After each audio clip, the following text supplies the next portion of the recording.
الرحيم قل أعوذ برب الفلق من شر ما خلق ومن شر غاسق إذا وقب ومن شر النفاثات في العقد ومن شر حاسد إذا حسد بسم الله الرحمن الرحيم قل أعوذ برب الناس ملك الناس إله الناس من شر الوسواس الخناس الذي يوسوس في صدور الناس من الجنة والناس.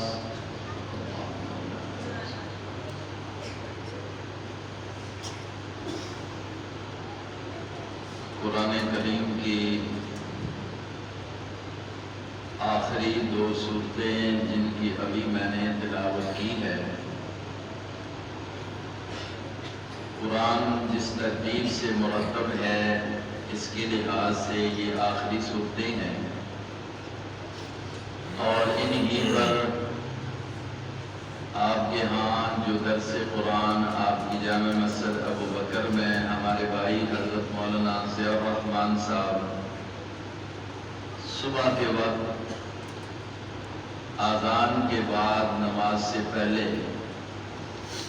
درس قرآن ہوتا ہے، ترجمہ قرآن بچوں کو بڑوں کو پڑھاتے ہیں، سناتے ہیں، اللہ کے کرم سے اس کی تکمیل ہے۔ ہمارے لیے یہ سعادت ہے کہ اللہ نے ہمیں قرآن کریم کی اس درس قرآن کی جو تکمیل ہو رہی ہے اس میں اللہ نے ہمیں شامل ہونے کا موقع نصیب فرمایا۔ کیوں؟ سعادت اس لیے ہے کہ یہ ایسے مواقع ہیں کہ جہاں پر اللہ دعاؤں کو قبول فرماتے ہیں اور شامل ہونے والے سعادت مند ہوتے ہیں۔ مسئلے کے لحاظ سے جیسے کہ کوئی بندہ نماز میں جماعت کے اندر اگر شروع میں شریک ہو جائے تکبیر تحریمہ کے ساتھ تو ظاہر ہے کہ تکبیر تحریمہ کا ثواب جو ہے وہ اس کو زیادہ مل جاتا ہے، لیکن اگر کوئی آ کر کسی وجہ سے لیٹ ہو جائے تو تشہد میں آخری قاعدے میں بھی شامل ہو جائے تو علماء فرماتے ہیں کہ اللہ تبارک و تعالیٰ اس شخص کو بھی جماعت کا ثواب نصیب فرما دیتے ہیں۔ تو ہم اس امید سے اپنے آپ کو سعادت مند کہہ رہے ہیں کہ جو یہ سلسلہ سبق کا بسم اللہ کی بات سے مولانا ضیاء الرحمن صاحب نے پڑھانا شروع کیا، آج الحمدللہ بطور تشہد کے جہاں یہ آخر کو پہنچے ہیں تو اللہ نے اس آخر میں ہمیں بھی شریک ہونا نصیب فرمایا۔ اس لحاظ سے ہم اپنے آپ کو سعادت مند سمجھتے ہیں کہ یقین ہے کہ رب تو بڑی سخی ذات ہے، ہمیں یہ پوری جو محفل ہے نا، اگر کہ ہم آخر میں شامل ہوئے، ان کا سبق شروع ہوا بسم اللہ سے، الحمد شریف سے، لیکن ہمیں رب ذوالجلال سے یقین ہے کہ ہماری نیت کے مطابق اللہ ہمیں یہ سب ثواب میں شریک فرمائے گا۔ میرے ساتھ جیسا کہ ابھی مولانا عبید الرحمن صاحب نے ذکر فرمایا کہ حضرات علماء کرام بس اچانک راستے میں ہی پروگرام بنا تو یہ بھی اس بابرکت محفل میں شریک ہونے کے لیے، اور ان کو میں نے بتایا کہ الحمدللہ جامعہ عربیہ اشاعت القرآن حضرت یا دینی کام جو بھی ہیں جہاں جہاں بھی ہیں یہ سلسلے اللہ نے یہاں بھی ان سلسلوں کو جاری رکھا ہوا ہے۔ قرآن کا درس یہ بہت بڑی عظیم نعمت ہے عوام الناس کے لیے بھی اور خود درس دینے والے کے لیے بھی۔ یہ کس کتاب کا درس ہے؟ جس کتاب کو اللہ رب العزت نے ساری آسمانی کتابوں کا سردار بنایا ہے۔ تو یہ حضرات بھی اس لحاظ سے کہ چلو ہم سارے جامعہ عربیہ ارشاد القرآن حضرت سے متعلق ہے، منسلک ہے، تو یہاں یہ جو گلشن ہے یہ آباد ہے، تو اللہ رب العزت نے یہ آبادیاں دیکھی ہیں تو ہم بھی دیکھ لیتے ہیں۔ ظاہر بات ہے کہ اپنے گلشنوں کو دیکھ کر ہر آدمی کو خوشی ہوتی ہے۔ تو الحمدللہ جہاں جہاں بھی ہمارے ساتھی علماء کرام، علماء حقہ یہ درس قرآن کا پڑھانا ناظرے کے طور پر، ترجمے کے طور پر، حفظ کے طور پر کر رہے ہوتے ہیں تو ہمیں فخر ہوتا ہے۔ اگرچہ بعض اوقات کسی موقع پر جیسے کہ الحق صاحب ہمارے عزیز جو ہے وہ شکوہ کر رہے تھے، ہو سکتا ہے کہ کسی موقع پر میری کوتاہی دیکھی ہو تب یہ ذکر کر رہے ہیں، لیکن یقین کریں کہ ہمیں تو ہر جگہ سے جہاں اللہ کا قرآن بیان کیا جا رہا ہو، دین اسلام کی حقانیت کو لوگوں تک پہنچایا جا رہا ہو، ہم اگر وہاں نہ بھی جا سکیں تو ہمارے دلوں میں وہاں کی قدر ہوتی ہے، محبت ہوتی ہے، اور یہ ہمیں اپنے اکابر، ہمیں اپنے اساتذہ کرام سے ملا ہے ورثے میں، کہ وہ جہاں بھی کوئی ساتھی دین کا کام کرتا نا، حتیٰ کہ وہ کہا کرتے تھے جہاں بھی کوئی بیٹھ کر اگر کوئی یہ نورانی کہتا الگ باب بھی پڑھا رہا ہے نا، ہمارے دل میں اس کی محبت ہے، اس لیے کہ وہ ایک دین کی بنیاد بنا رہا ہے۔ بہرحال آپ حضرات خوش نصیب ہیں، کئی سالوں سے آپ حضرات کے ساتھ آنا جانا رہتا ہے۔ میرے استاد محترم مولانا عبدالسلام رحمہ اللہ بھی یہاں آئے تھے اور درس قرآن آپ نے ان کی بھی، ہم سارے ان کے ہی شاگرد ہیں، ان ہی کے مرید ہیں۔ حضرت مولانا ضیاء الرحمن صاحب نے بھی یہاں وہاں ایک سال ان کے پاس گزارا الحمدللہ، اور پھر ان کے صاحبزادے، ان کے بھتیجے وہاں جواد صاحب اور انوار صاحب، اللہ نے ان کو بھی موقع دیا ہے وہاں پر۔ اللہ ہمارے ان دینی سلسلوں کو اور دینی تعلقات کو ہمیشہ کے لیے قائم و دائم رکھے۔ قرآن پاک کی جو آخری صورتیں دیکھیں، اصل تو درس بیان جو بندہ روزانہ اپنے ماحول سے واقف ہوتا ہے تو جس انداز سے وہ بیان کرتا ہے وہی سب سے بہتر ہوتا ہے۔ ہم تو صرف ثواب میں شریک ہونے کے لیے ان کو ہم دعا دیتے ہیں کہ آپ نے ہمیں اتنی عظیم بابرکت محفل میں شریک ہونے کا موقع دے دیا، اور شکر ہے کہ کوئی عارضہ نہیں تھا کہ ہم آ بھی گئے۔ اگر کسی موقع پر نہ آنا ہو تو معذور کو معاف بھی کیا جاتا ہے، معذورین کے لیے رخصت ہوتی ہے۔ تو بہرحال یہ آخری صورتیں جو ہیں قرآن پاک کی، ایک تو یہ ہے کہ انداز میں ایک ربط بتایا جاتا ہے اپنے درس میں، یقیناً آپ کو بتاتے ہوں گے کہ قرآن چونکہ اللہ کی کتاب ہے اور اللہ کی جو باتیں ہیں نا وہ غیر مربوط نہیں ہوتی، ادھر ادھر کی نہیں ہوتی۔ ہماری باتوں میں تو یہ ہے نا کہ کوئی ادھر کی کوئی ادھر کی کوئی ادھر کی، لیکن یہ کلام کس کا ہے؟ اللہ کا ہے۔ تو آسان سی بات، حضرت شیخ القرآن رحمہ اللہ جن سے ہمیں ایک نسبت حاصل ہے اسی قرآن کی تفسیر کی، وہ فرماتے ہیں کہ یہ پیچھے اللہ تبارک و تعالی نے قل هو اللہ احد اللہ الصمد لم یلد ولم یولد، یہ سورہ نام کیا ہے اس کا؟ سورہ اب اس میں لفظ اخلاص ہے کہ نہیں ہے؟ عام طور پر جو سورتوں کا نام رکھا جاتا ہے نا، علماء فرماتے ہیں پہلی آیت میں لفظ ہوتا ہے، شروع کے اندر لفظ ہوتا ہے، یا درمیان میں کوئی واقعہ مشہور ہوتا ہے تو اس کے اوپر نام سورت کا مضمون کے لحاظ سے رکھ دیا جاتا ہے۔ تو یہاں تو کوئی ایسی چیز موجود نہیں ہے.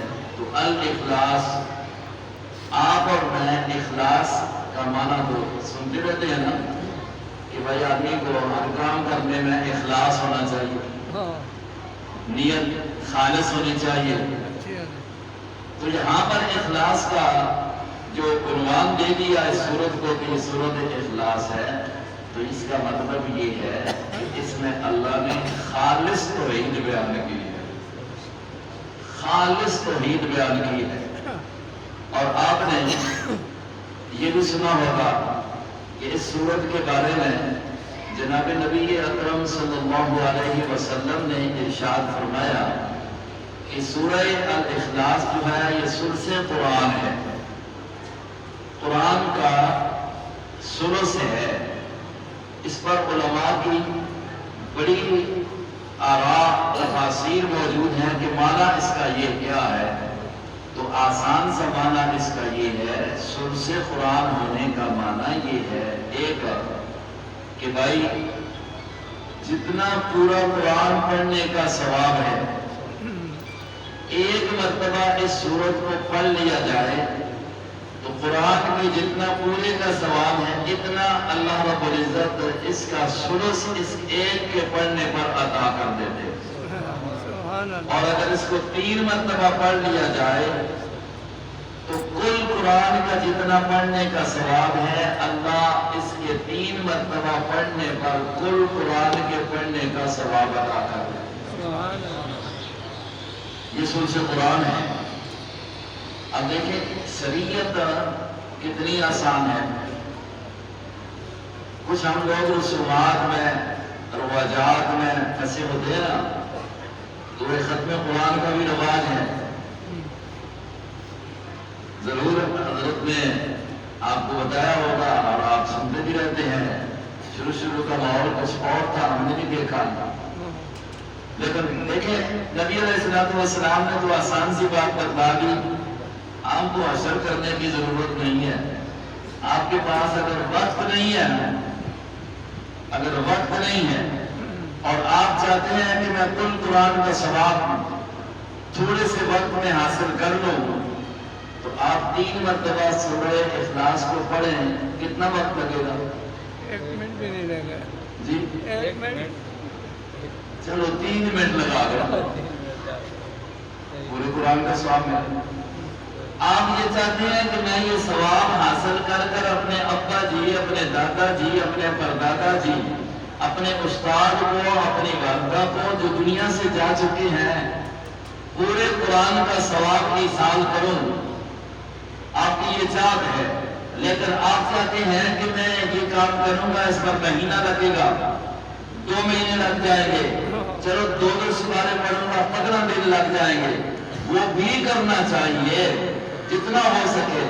لیکن آپ چاہتے ہیں کہ بس ذرا تھوڑے سے وقت میں بھی ثواب پہنچا سکوں، پہنچا دوں. تو رب ذوالجلال نے یہ آسانی رکھ دی ہے کہ آپ بیٹھے 3 منٹ میں 3 مرتبہ اس سورت کو پڑھیں گے تو کہیں مالک الملک، میں نے یہ تیرے قرآن کی سورہ اخلاص پڑھی ہے جس کے اندر تیری خالص توحید ہے.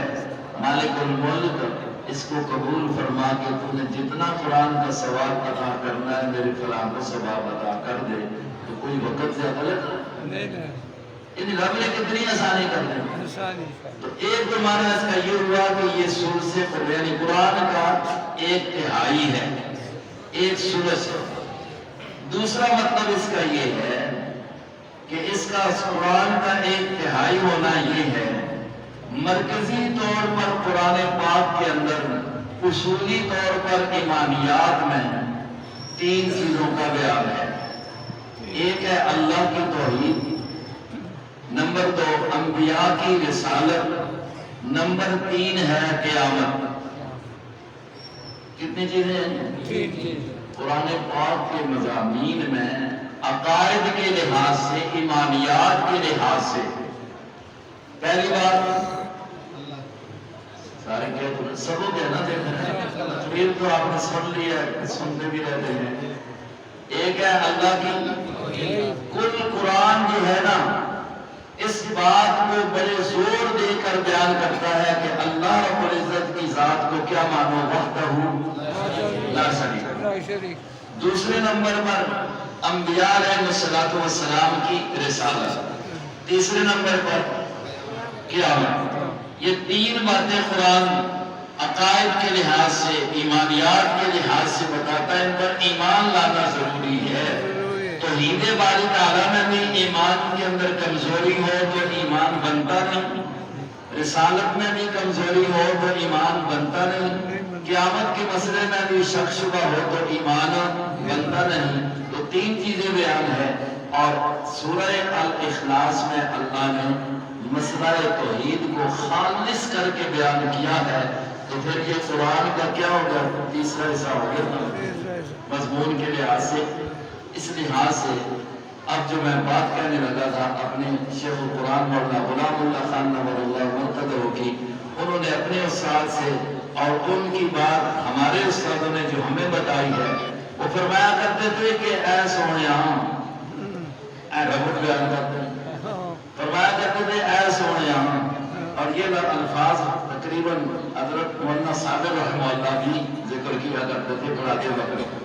فرمایا کرتے تھے اے سونیا، حضور کو خطاب کر کے، اے سونیا اللہ فرمانا جلے جلے تم میرا مسئلہ توحید بیان کر سے نا، تو یہ بےمان اور کچھ نہیں کر سکتے تو جادو کریں گے۔ جادو کریں، کیا کریں گے؟ جادو کریں، تو جادو کریں گے۔ تمہیں ان سے ڈر نہیں رہنا چاہیے، میں جادو کا علاج بتلا دیتا ہوں۔ قل اعوذ برب الفلق، قل اعوذ برب الناس۔ یہ جوڑ ہے پیچھے سے، کیوں پیچھے مسئلہ ہے توحید ہے۔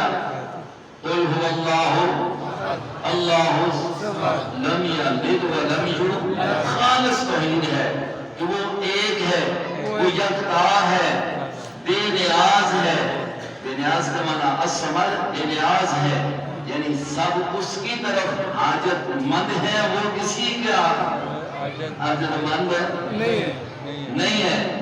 اس کی وہ اس کی اولاد میں کوئی نہیں، وہ بھی کسی کی اولاد نہیں ہے، نہ وہ کسی کی جز، نہ اس کی کوئی جز، اور نہ اس کا کوئی خاندان کنبہ اور اس کے برابر کا کوئی۔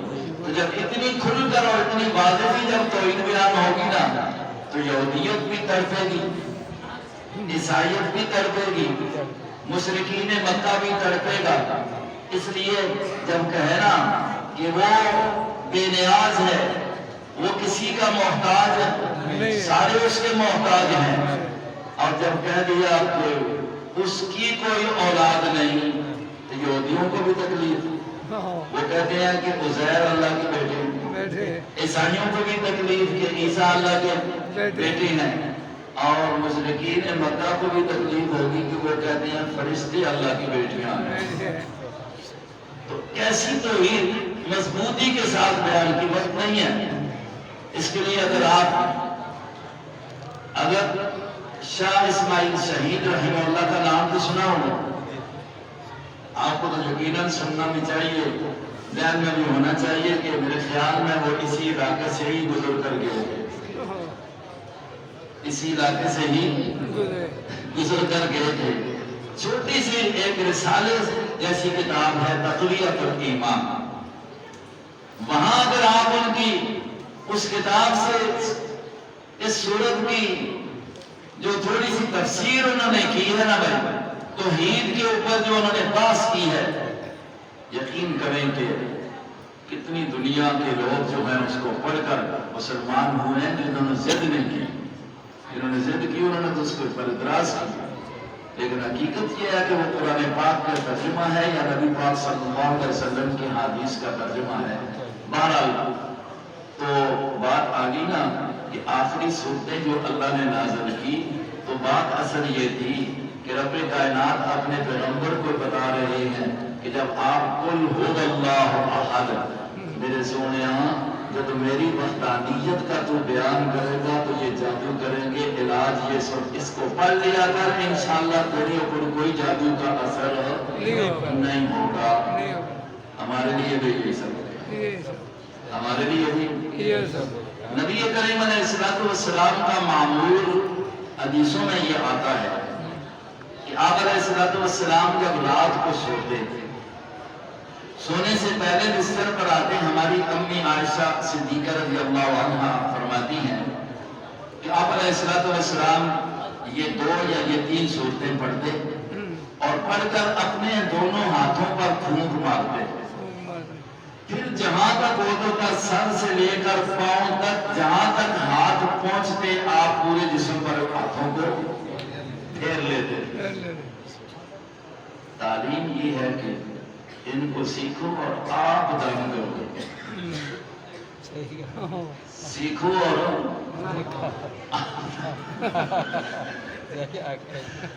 چونکہ ہمیں اپنے اوپر یقین نہیں ہوتا نا تو پھر ہم کہیں پھنس جاتے ہیں۔ یہ خیال کرو، میں یہ نہیں کہہ رہا کہ کسی سے نہ کراؤ، صحیح طریقے پر صحیح دم کرنے والا انہی کلمات کو، قرآنی کلمات کو، لیکن آپ خود بھی تو کچھ کریں نا، آپ خود بھی تو کچھ کریں نا۔ تو اس لیے حضور پاک علیہ السلام یہ کیا کرتے تھے اور اتنا اہتمام تھا۔ ہماری ماں اما عائشہ صدیقہ ہی رضی اللہ عنہا فرماتی ہیں جس وقت حضور علیہ السلام بیمار ہو گئے، وہ بیماری جس میں پھر آپ اٹھے نہیں ہیں، اس کو مرض الوفات کہتے ہیں، آپ کے اوپر ضعف آیا، کمزوری آئی۔ ظاہر ہے کہ نبی نبوت کے ساتھ ساتھ، رسول رسالت کے ساتھ ساتھ ہوتا تو انسان ہے نا، تو جو انسان کو کمزوریاں لاحق ہوتی ہیں جسمانی لحاظ سے، وہ کمزوریاں نبی کو بھی لاحق ہوتی ہیں، بیماری آ جاتی ہے۔ حضرت ایوب علیہ السلام کی بیماری کا ذکر درس قرآن میں آپ نے پڑھا ہوگا، لیکن یہ ہے کہ نبی ہو یا اللہ کا ولی ہو، بیماری تو آتی ہے۔ بیماری صرف نہیں آتی تو ایک اس ذات پر نہیں آتی ہے، باقی ہر ایک پر آتی ہے، ہم تو ساری مخلوق ہے نا بھائی۔ تو نبی علیہ السلام بیمار ہوئے تو بیماری کی حالت میں جب ضعف ہو گیا تو اپنے ہاتھ اب جسم پر آپ نہیں پھیر سکتے، اللہ، اپنے ہاتھ اپنے جسم پر نہیں پھیر سکتے۔ تو ہماری ماں کہتی ہے چونکہ میں نے پہلے پیغمبر کو دیکھا ہوا تھا کہ آپ علیہ السلام کا معمول یہ تھا کہ سونے سے پہلے آپ کیا کیا کرتے تھے؟ یہ سورتیں پڑھ کر اپنے آپ پر، تو پھر میں کیا کرتی؟ میں یہی سورتیں پڑھتی، آقا کے ہاتھوں کو پکڑتی، پکڑ کر پھونک مارتی، اللہ، آقا کے ہاتھوں کو پکڑ کر پھونک مارتی، ہاتھ آپ کے استعمال کرتی برکت کے لیے، پڑھتی میں، پھر حضور کا ہاتھ پکڑ کے جہاں تک ہو سکتا آپ ہی کے جسم پر میں پھیر دیا کرتی۔ آج اگر ہر مرد عورت آپس میں خاوند بیوی علاج شروع کر دیں، دم کرنا شروع کر دیں تو ٹھیک ہو جائے گا مسئلہ۔ عورت کو بے پردگی کیوں کرنی پڑے گی نا؟ لیکن ماحول تو ایسا بن گیا کہ آپ عورتوں کے علاج کے لیے بھی ڈاکٹر ہیں اور مردوں کے علاج کے لیے ڈاکٹریاں ہیں، ہم الٹا بنا دیا۔ چلے جاؤ، حالانکہ چلو ضرورت ہے عورتوں کے لیے علاج دو، مردوں کو لیے رکھتا۔ بہرحال بھائی ماحول ہے، لیکن ہم دینداروں کو تو کم از کم یہ دیکھنا چاہیے کہ محمد مصطفیٰ علیہ السلام کے گھر سے عمل کون سا ہمارے سامنے آ رہا ہے؟ اپنے آپ پر دم کر رہے ہیں، پھر بیوی صاحبہ جو ہے وہ دم کر رہی ہے، تو یہ بھی تو سنت ہوئی نا نبی علیہ السلام کی، اور سنت ہوئی اما عائشہ صدیقہ رضی اللہ عنہا کی۔ اللہ ہمیں دونوں کی سنت کو اپنانا نصیب فرمائے۔ تو صورتیں نازل ہوئی علاج کے طور پر، اور اگلی بات یہ سمجھیں، پہلی صورت میں علاج ہے جسم کا، پہلی صورت میں تحفظ ہے جسمانی، دوسری صورت میں تحفظ ہے ایمانی۔ پہلی صورت کس کے لیے؟ تحفظ جان کے لیے، نمبر 2 تحفظ ایمان کے لیے۔ ایمان کی دونوں صورتوں میں اللہ رب العزت نے یہ علاج بتلایا 11 آیتیں ہیں دونوں صورتوں کی ایک بات کر دوں حدیث پاک میں آتا ہے حضور پاک علیہ الصلوۃ والسلام پر یہودیوں نے جادو کیا تھا یہودیوں نے آپ علیہ الصلوۃ والسلام کو فرشتے کے ذریعے رب ذوالجلال نے بتلا دیا فلاں کنویں کے اندر یہ جادو والا عمل کیا گیا ہے کچھ بال ہیں کچھ کانٹے سوئیاں ہیں اور ان کے اندر کر کے تو اس طرح رکھ دیا گیا نبی علیہ الصلوۃ والسلام کو جو وحی آ گئی آپ علیہ الصلوۃ والسلام گئے نا وہاں جا کر اس کو نکالا حدیث میں آتا ہے وہاں پر گرے ڈالی ہوئی تھی گرے جو آگے صورت میں بھی آ جائے گا کیا ڈالی ہوئی تھی گرے ڈالی گنڈ گڈا پانی ہوئی اپنا والا میں اور گڈا ہی 11 کتنے گنڈ یاد ہو نا کتنے گنڈا پانی ہوئی 11 پتہ لگنے 11 والے رب نے ان 11 کے توڑ کے لیے جو ہے نا 11 آیتیں اتاری فرمایا کہ نبی علیہ الصلوۃ والسلام جب یہ پڑھتے نا ایک آیت پڑھتے ایک گرہ کھل جاتی دوسری کھل جاتی تیسری کھل جاتی اور وہ اثر کیا ہو گیا سارے کا سارا ذہن ہو گیا جو انہوں نے کیا تھا میرے بھائیوں آج کل بھی ہوتا ہے بعض لوگوں کو شکوک و شبہات پڑ جاتے ہیں بعض کا بیماری ہوتی ہے اور یہ شکوک و شبہات پڑ جاتے ہیں پتہ نہیں خدا نے جادو کر دیا پھر دشمنیاں بنتی ہیں علاج موجود ہے لیکن یقین کی بات ہو کہ جو رب نے کہا ہے وہی حقیقت ہے اسی میں رب ذوالجلال نے علاج رکھا ہے اور خیر رکھی ہے تو اگر ایک آدمی عمل کرنے لگتا ہے تو اللہ رب العزت یقیناً جو ہے وہ فائدہ دے دیتے ہیں تو یہ ہے صورتیں اب دیکھیں ان صورتوں میں جو الفاظ ہیں وہ اللہ پاک نے کیسے کس انداز میں اپنے حبیب کو کہا فرمایا قل اعوذ برب الفلق قل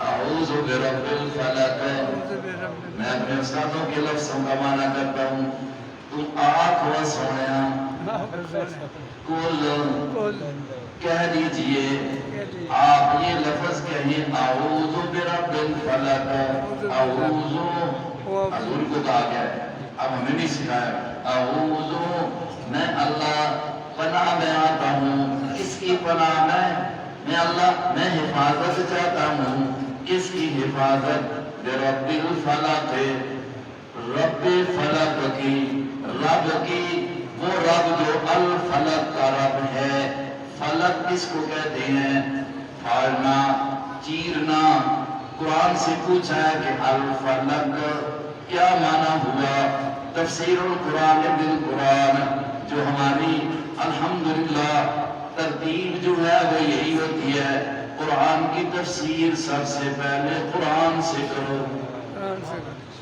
قرآن کی تفسیر سب سے پہلے اس سے کہانیاں نہیں خوابہ نہیں بلکہ کس کے ساتھ نہیں ہو تو پھر حدیث رسول ہے نہیں ہے تو پھر صحابہ کرام ہیں نہیں ہے تو پھر تابعین ہیں تبع تابعین ہیں یہ تفسیر ہوگی اب ہم نے دیکھا کہ رب فلق کا کیا معنی ہے وہ چیرنے والا رب پھاڑنے والا رب قرآن پاک نے بتایا ذرا میرے اوپر نظر کر لینا پتہ چل جائے گا فرمایا ان اللہ فالق الحب والنوى ان اللہ فالق الحب والنوى اللہ وہ ذات ہے جو الحب والنوى دانے کو اور گٹھلی کو اڑیک ہمیں نہیں جائے ٹوکا ہمیں چاچی ٹوکا ہمیں اسی اڑی کوڑا لے اڑیک ہمیں ہمیں بھی ساڑھے رہا ملنی جلنی بتائیں کسی کے آنے جی ایڈکا ہمیں فرمایا کہ فالق الحب والنوى یہ دانا یہ گٹھلی کھجور کی یا کسی اور چیز کی زمین میں جب چلی جاتی ہے ذرا غور تو کیا کرو نا اس دانے کو اور اس گٹھلی کو چیرنے والا، چیر کر وہ چھوٹا سا پودا نکالنے والے کون ذات ہے؟ اللہ کی ذات زمین دیکھے نا لوہے کو بھی خراب کر دیتے ہیں۔ زمین میں لوہا بھی دفنایا جائے گا، خراب اس کو بھی کیا کر دیتی ہے؟ کھاتی ہے کہ نہیں کھاتی؟ کبھی اس پر غور کیا کرو کہ یہ اتنا نازک سا دانہ، یہ گٹھلی، یہ زمین میں جب آپ ڈال کر آتے ہیں تو اس کو دوبارہ ہرا کر کے ایک دانے سے اللہ اکبر 100 دانہ، اور ایک گٹھلی سے کھجوروں کے وہ بار لگے ہوتے ہیں۔ یہ کون کرنے والا ہے؟ اللہ فرمایا اعوذ برب الفلق، میرے سونیا کہہ دو نا میں حفاظت چاہتا ہوں رب فلق کی، اس ذات کی جو گٹھلی کو دانے کو چیر کر نکالنے والی ذات ہے، میں اس کی پناہ کی حفاظت میں آنا چاہتا ہوں، اس کی حفاظت چاہتا ہوں، اس لیے کہ حفاظت کرنے والی طاقتیں ساری کی ساری کس کے پاس ہیں؟ آگے اسی کے ساتھ کہہ دیا فالق الاصباح، فالق پھاڑنے والا، الاصباح رات کے اندھیروں کو چیر کر صبح کے سویروں کو نکالنے والا، رات کے اندھیروں کو چیر کر صبح کے سویرے، یہ ہے اعوذ برب الفلق۔ یہ رات کے اندھیرے بھی لانا اسی کی ذات کا اختیار ہے۔ اور ایک جگہ پر اللہ کہتا ہے وہ 20ویں سپارے میں کہ اگر میں رات ہی کرتا ہوں تو بتاؤ پھر تمہیں روشنی دینے والا کون ہے؟ اگر میں روشنی دن کر دوں تو سکون کے لیے رات بنانے والا کون ہے؟ یہ رات بنانا بھی دن کا اس کا جانا کرنا بھی اس کا ہمارے اوپر انعام ہے۔ یہ جو آج کل علی گل کام ہوگی نا، اگر رات نہ ہوگی تو یقین کرو کہ ایک بندہ سہوے ہی نہ، کیوں کہ لالچ پہ گئی ہے کہ پیسہ زیادہ ہو، یہ تو سہوے ہی نہ، جلدی مرضی کرو آرام جتنا ہو سکے۔ یہ رات کو جلدی رات آتی ہے تو پھر سکون کرنا پڑتا ہے۔ بہرحال تو مانا سمجھ گئے قل اعوذ برب الفلق، فرمایا من شر ما خلق، اللہ کی ایک صفت اللہ نے بیان فرمائی، آگے 3 چیزیں ایسے بیان فرمائی ہیں جن سے پناہ مانگی جا رہی ہے، اللہ ان سے بچا، ان کی شر سے بچا۔ پہلے عمومی طور پر فرمایا من شر ما خلق، اللہ جو تیری بنائی ہوئی شر ہے ہمیں ہر شر سے تو بچا کے رکھ، ہر شر سے بچا کے رکھ۔ اب الشرور میں سے خصوصیت کے ساتھ 3 چیزوں کا ذکر کر دیا۔ نمبر 1 ومن شر غاسق اذا وقب، فرمایا کہ اللہ میں تیری پناہ چاہتا ہوں، تیری حفاظت چاہتا ہوں، کس چیز سے؟ من شر غاسق، اندھیرے کی شر سے، اذا وقب جب چھا جائے، جب سمٹ جائے۔ اب اندھیرا ایک حصی اندھیرا ہے، اے رات چھا گئی تو اندھیرا ہوگی، اب اس میں بھی نقصان ہوتے ہیں، فرمایا اس کی شر سے بچا۔ چور بھی نکل آتے ہیں، ڈاکو بھی سامنے آ جاتے ہیں، سانپ چوہے بھی آ جاتے ہیں، تو یہ شر ہے نا۔ اللہ جب اندھیرا ہو جائے تو اس کے اندر جو شرور ہے اللہ میری ان سے بھی کیا کرتے ہیں حفاظت، اسی طور پر۔ اور دوسری چیز ہوتی ہے معنوی طور پر بھی، تاریکیاں عام ہیں، تاریکی حسی ہو یا تاریکی معنوی ہو، اندھیرا حسی ہو جو نظر آ رہا ہے، جو معنوی ہو۔ معنوی اندھیرا کیا ہے؟ وہ کیا ہے؟ کفر ہے، شرک ہے، حسد ہے، بغض ہے، کینہ، اور دنیا کے نقصانات جو ہیں آ رہے ہیں، یہ سارے جو ہیں معنوی طور پر اندھیرے ہیں، تاریکیاں ہیں۔ اللہ ہمیں اسی اندھیروں سے بھی محفوظ فرما، اور معنوی اندھیروں سے بھی، ان کی شرور سے اللہ ہمیں محفوظ فرما۔ ایک آگے دوسری چیز وَمِن شَرِّ النَّفَّاثَاتِ فِي الْعُقَدِ، اے اللہ ہمیں تو النفاسات، گروں میں پھونکنے والی لگ گرے النفاسات پھونکنے والیوں کی شر سے، وہ پھونکنے والی عورتیں ہوں یا جماعتیں ہوں، پھونکنے والی عورتیں ہوں یا اللہ ان کی شر سے بھی ہمیں محفوظ فرما۔ ایک گھٹ توحید کرنے والیاں زیادہ والیاں ہونیاں، زیادہ انہوں نے کام میں تعالیٰ پاک ذکر کیتا ہے النفاسات، یہ اکٹھیاں ہو کے کرن جماعتاں بن کے تعالیٰ بچا، ایک ایک ہوئے تو تعالیٰ بچا، اللہ بچائے۔ مسئلہ ہے نا؟ تو چونکہ بات ہو رہی تھی نا جادو کی، تو آگے نا بھائی ومن شر النفاسات، نبی علیہ السلام پر بھی جو جادو کرایا تھا نا یہودیوں نے، تو لبید بن عاصم نے کرایا تھا، 2 لڑکیوں سے کرایا تھا، 2 لڑکیوں سے کرایا تھا۔ تو قرآن پاک نے اس لیے ذکر کر دیا، یہ مطلب نہیں ہے کہ مرد نہیں کرتے، مردوں میں یہ بات ذرا کم ہوتی ہے۔ ماحول تو ایسا ہے، ہمارے پاس کئی معاملے آتے رہتے ہیں نا، اکثر یہ ہوتا ہے نا کہ زنانی آپ ہی کوئی نہ کوئی تعویذ کرا کے آن کے رکھ چھوڑنی ہے نا، کہ بعد میں بولنا نہیں ہے تو پھر دوڑنی جی کرو تعویذ نکل آیا، کوئی مدد نہیں بولنا نہیں ہے، پھر آنی کہ نہیں بلایا تعویذ نے بلایا، بچارے پریشانی ہو رہی ہے، پھر کبھی دور اگلے بھی آتے نے، پھر میں اس کا تعویذ ایجا کرساں توڑنا، وہ کنیوں اسیا فلانی سائنہ لکسائیں، پھر ایک تو دا قبرہ میں دفنا کے آنے پیسیا، اور وہ ایجا پریشر پاس ہو لے آنے کو سمجھنے کے لیے تو بھوک میری ہوتی ہے، پڑا بار پہ آ جاتے ہیں جا کے اس لا چھوڑے ہے، کہ بہت بڑی گل ہو گئی ہے، تو ذہنی بیمار ہوا ہے، میں تو وہ تھوڑی جی تسلی ہو گئی تو سمجھنا کہ بہت بڑا مؤثر اور بہت بڑا جاننے والا بندہ۔ بہرحال اللہ تبارک و تعالیٰ نے علاج بچایا، اللہ کو دعا کرنی چاہیے، اللہ اس شر سے بھی ہم سب کو کیا کرے۔ تیسری بات وَمِن شَرِّ حَاسِدٍ إِذَا حَسَدَ، اے اللہ تو مجھے محفوظ فرما۔ اللہ بتاتے ہیں میرے نبی تو مجھ سے یہ مانگ، تو مجھ سے یہ مانگ، اس لیے کہ نبی کا کام ہے مانگنا، تو کس سے مانگنا؟ اللہ سے مانگنا۔ دینے والی ذات صرف کون ہے؟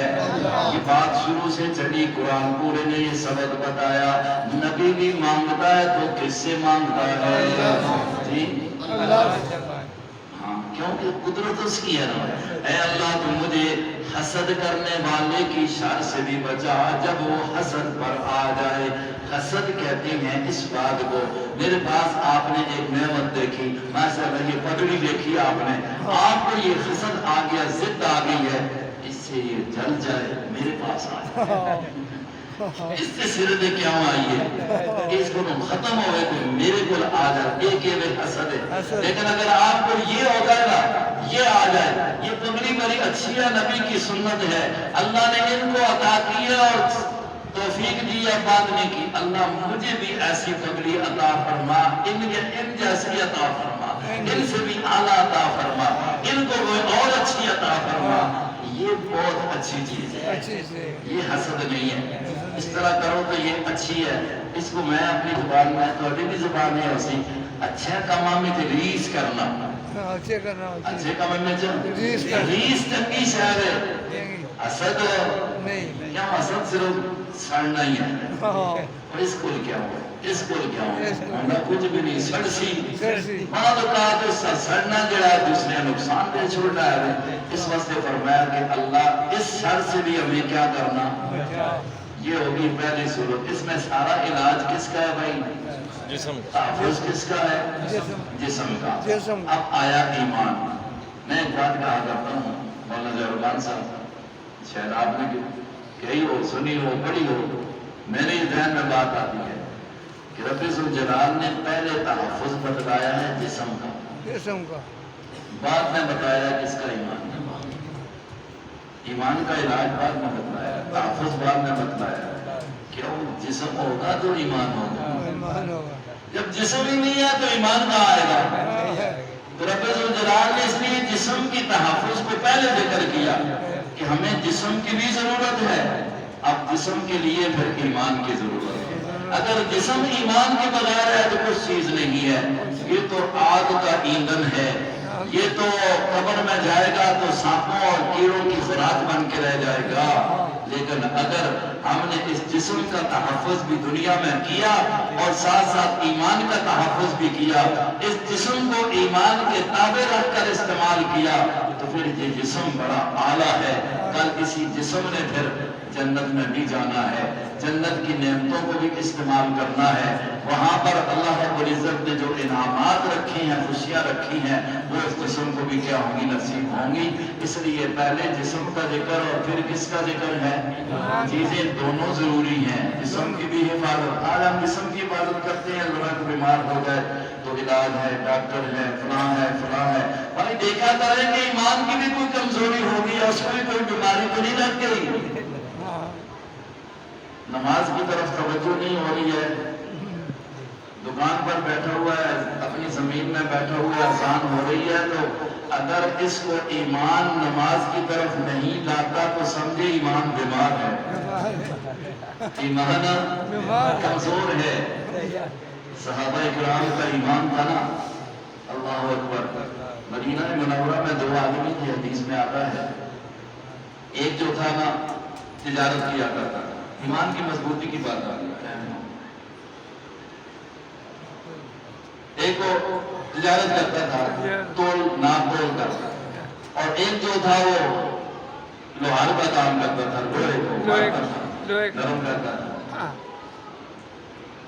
بعض اوقات صحابہ فرماتے ہیں کہ ہم نے ان کو دیکھا ہے، ترکھڑی فقیر ہے، ترازو پکڑا ہوا ہے نا، تولنے لگا ہے تو اللہ اکبر، ترازو وہاں رکھ دیا، ہتھوڑا اٹھایا ہوا ہے مارنے کے لیے، لوہے کو نرم کرنے کے لیے، یہاں یہ ہتھوڑا ہے، اللہ اکبر کی صدا آتی ہے، یہاں ہی رکھ دیا ہے، نہیں مارنا۔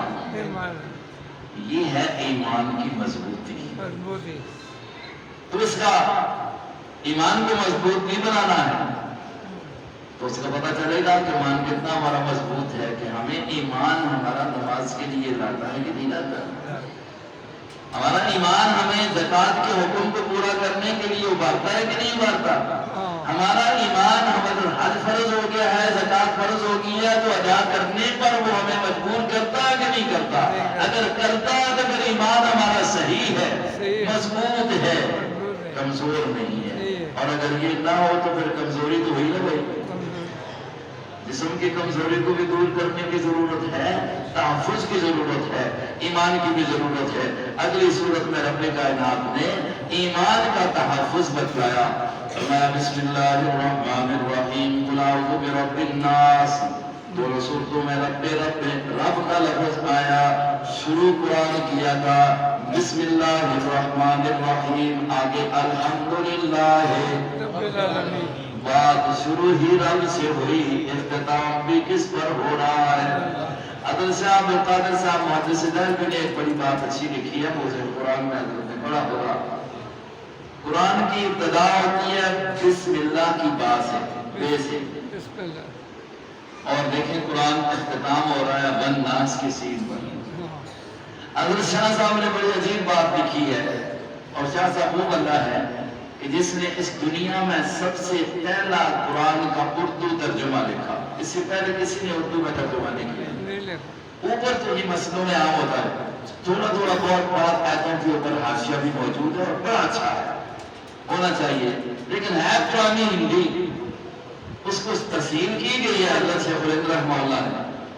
تو وہ یہاں پر لکھتے ہیں کہ دیکھیں شروع ہے بسم اللہ با، اور آخر ہے کیا؟ سین۔ کسی نے پوچھا کہ اس کی حکمت کیا ہے؟ انہوں نے فرمایا اللہ بتانا چاہتا ہے نا کہ بھائی بے سین زبر بس، جب قرآن آ گیا تو بس اور کسی شے کی لوڑو کوئی نہیں، قرآن آ گیا تو کافی ہے، اور کسی شے نہیں۔ لیکن خیال کرنا میری اس بات سے یہ نہ لینا کہ اور کسی شے کی ضرورت نہیں ہے، حدیث کی ضرورت نہیں ہے۔ حدیث تو قرآن کی تشریح ہے، وہ بھی اسی میں آ گئی، وہ بھی اسی میں آ گئی۔ اور آپ نے کئی دفعہ سنا ہوگا کہ ہمارے دادا استاد شیخ القرآن مولانا غلام اللہ خان اس کو اس طرح کہا کرتے تھے، رب ذوالجلال نے انسانیت کو 2 قرآن نصیب فرمائے. اب اس پر بڑا تعجب کہ 2 قرآن، تو پھر وہ کہا کرتے تھے ایک قرآن تو یہ ہے جو کتابی شکل میں ہے، اور ایک قرآن وہ ہے جو محمد الرسول اللہ کی صورت میں ہے. یعنی کیا مطلب؟ قرآن کی تفسیر اور تصویر جو ہے وہ محمد الرسول اللہ ہے. تو یہ بے سین زبر. دوسری بات ہے، میں ادھر چلا گیا، یہاں آیا برب الفلق برب الناس، شروع میں بھی آیا رب العالمین. رب کس کو کہتے ہیں؟ اللہ. رب کس کو کہتے ہیں؟ اگر تھوڑا سا اور آپ کو سمجھانے کے لیے، سمجھنے کے لیے یہ کہہ دوں نا، رب کہتے ہیں نا ایک کمزور چیز کو کمزوریوں سے نکال کر اعلیٰ درجات پر پہنچا دینا. کمزور سی کمزور چیز کو ایسے پالنا اس کو بڑے اچھے درجات پر پہنچا دینا. اے بچہ جب پیدا ہوتا ہے کیا ہوتا ہے؟ کمزور. اب اس کو یہ جوانی تک پہنچا کے یہ طاقتیں دینے والی ذات صرف کون ہے؟ یہ ہے رب العالمین. فرمایا قل اعوذ برب الناس، میرے پیغمبر تو کہہ دیجئے میں تحفظ چاہتا ہوں رب الناس، لوگوں کے رب کا، ملک الناس، لوگوں کے بادشاہ کا، الہ الناس، لوگوں کے معبود کا. اب 3 درجے توحید کے. رب بھی کائنات میں صرف کون ہے؟ اللہ. مالک حقیقی بادشاہی بھی کس کی ہے؟ اللہ کی. الہ الناس، سارے تصرف کا مالک اور عبادت کے لائق بھی صرف کون ہے؟ ایک اللہ. یہ تینوں چیزیں اگر آ جائیں نا تو کائنات کے اندر ربوبیت بھی صرف ایک اللہ کی ذات کے لیے، بادشاہی حقیقی بھی اللہ کی ذات کے لیے، اور معبود ہونا بھی صرف اللہ کی ذات کے لیے. عبادت چاہے بدنی ہو، سجدے کی صورت میں، رکوع کی صورت میں، تعظیماً قیام کی صورت میں، یہ صرف کس کی ہے؟ اللہ کی. زبانی ہو، ما فوق الاسباب پکارنے کی صورت میں، یہ بھی صرف کس کے لیے ہے؟ ایک اللہ کی ذات کے لیے. اور چاہے مالی ہو، منت کی صورت میں، نظر و نیاز کی صورت میں، یہ بھی صرف کس کا حق ہے؟ اللہ کی ذات کا. فرمایا یہ 3 صفتیں ذکر کی.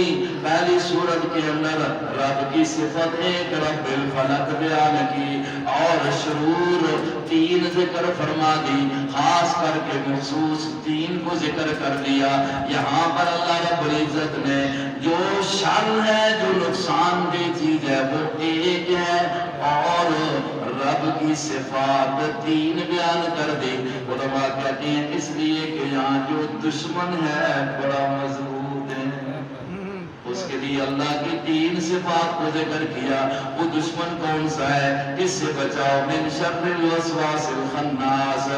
اللہ اے بادشاہ، اے رب، اے الہ، تو پناہ نصیب فرما شر الوسواس الخناس، چھپ جانے، چھپ کر وسوسہ ڈالنے والے کی شر سے. چھپ کر چھپیا چور، ذرا چھپیا دشمن مشکل، اس کا مقابلہ. سامنے دشمن ہوئے تھے آسان ہو جائے. چلو کمزور بھی بندہ ہوئے تھے، مار نہ سکے تو پکڑ بھی سکنا ہی نہیں. لیکن جو چھپیا بیٹھا ہے، اور یہ کون ہے؟ شیطان ہے. کون ہے بھائی؟ تو بڑا مضبوط دشمن ہے نا. اس لیے رب کی 3 صفتوں کو بیان کر دیا. فرمایا کہ میرے مالک الملک، اے رب الناس، اے ملک الناس، اے الہ الناس، چھپ کر وسوسے ڈالنے والے کی شر سے تم محفوظ فرما. کون ہے؟ الذی یوسوس فی صدور الناس، جو لوگوں کے دلوں میں برے خیالات لاتا ہے، برے خیالات پیدا کرتا ہے، برے خیالات لاتا ہے. حضور نے فرمایا یہ شیطان ہے. اس لیے کہ شیطان کو اللہ رب العزت نے یہ مہلت دے دی ہے. فرمایا کہ انسان کے جسم میں ایسے سرایت کرتا ہے، ایسے اثر انداز ہوتا ہے جس طرح انسان کے رگوں میں خون اثر انداز ہوتا ہے. خون یا اللہ اس کی شر سے تم محفوظ فرما. یوسوس فی صدور الناس، اللہ جی یہ صدور الناس جو ہے نا یہ صرف وہ شیطانوں میں سے ہی ہے یا انسانوں میں سے ہی ہے؟ اتنا تو آپ کو پتا ہے کہ شیطان جو ہے وہ جنوں سے ہے اور اس سے نال چلنے والے انسان بھی وہ ہی نہیں. اس لیے رب الجلال نے فرمایا یہ کون ہے؟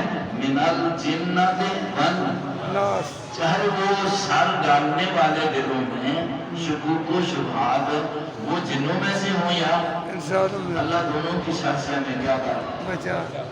یہ ہوتا ہے نا دین کے بارے میں خیال کرنا. آپ کے ہاں نہیں ہوگا میں یہ ہے نا یہ قاری صاحب جو نہیں امام صاحب یہ جکھاتا پہ آئی ہوئے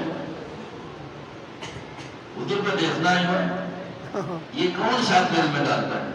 انسانی شکل میں آؤں تو کام بھی ہوئی. یہ قرآن والے یہ ہوگا تو مسئلہ بیان ہوا نا نبیوں میں اللہ شروع ہو گیا نہیں نا. یہ ساری وسواس الخناس ہے چاہے انسانوں کی طرف سے ہو یا جنوں کی طرف سے. اس سے اپنے آپ کو بچانا چاہیے.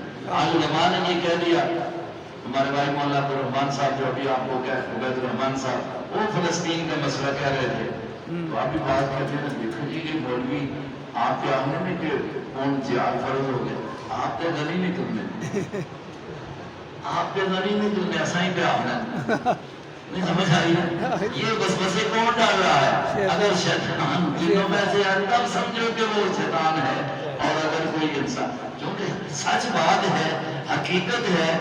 علماء نے تو یہ کہا ہے نا جتنی آپ کی طاقت ہے اس کے مطابق آپ جہاد کریں جتنی آپ کی طاقت ہے. فتویٰ یہ دیا کہ جہاد فرض ہے حکومتوں کے ذمے.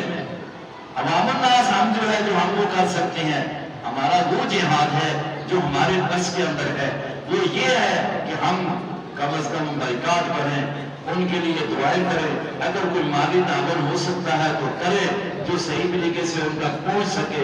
یہ ہمارا کام ہے. ہم یہاں بیٹھ کر ہاں لے کر ہم وقت تیار رہیں اس بات کے لیے کہ اگر ہمیں موقع ملے ہمارا ملک ہم چونکہ ملک میں رہتے ہیں اور ایک ہمارا نظام ہے ہمارا ملک ہمیں راستہ دیتا ہے تو ہم تلوار اٹھا کر بھی میدان میں پہنچیں. ہم تلوار میں جب یہ عزم رکھے نا تو حضور نے فرمایا نا جو بندہ جہاد کا ارادہ نہیں رکھتا ایک ہے جہاد کرنا ایک ہے جہاد کا ارادہ رکھنا. فرمایا جو ارادہ نہیں رکھتا اس کی موت بھی جو ہے وہ بھی جو ہے نا صحیح نہیں ہے. اسلام کے کرنی ہو تو ہم سب کا ارادہ تو ہے نا اس لیے قرآن نے ہمیں سبق دیا. آپ نے یہ سارا سبق پڑھا اور اس میں جہاں پر جہاد کے عنوان ہے صرف لفظ جہاد ہی نہیں جہاں پر آتا ہے نا قاتلوا ائمۃ الکفر تو اب مانا یہ کریں گے قاتلوا کفر کو قتل کفر کے پیشواؤں کو. اس وقت پیشوا یہودی اور امریکہ ہے.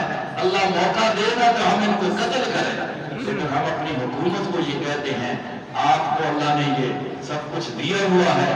تمام مسلمان ممالک جو ہیں اس وقت اپنے آپ کو کیوں نہیں دیکھتے ہیں کہ مسلمان ایک جسم کی مانند ہے. ہمارا مسلمان طبقہ ہماری مائیں بہنیں عورتیں مسلمان اور بچے اور مسلمان عام عوام الناس جو ہیں وہاں پر ٹکڑے ہو رہے ہیں. اب ہمارے اندر اتنی غیرت نہیں ہے کہ ہم ان کے ساتھ اپنی زبانی طور پر تائید کریں اپنے عملی طور پر تائید کریں تو پھر ہمارا ایمان کمزور ہے. اللہ تبارک و تعالی ان کی مدد فرمائے. اللہ ہم کو جذبہ ایمانی کے ساتھ ساتھ جذبہ جہاد نصیب فرمائے.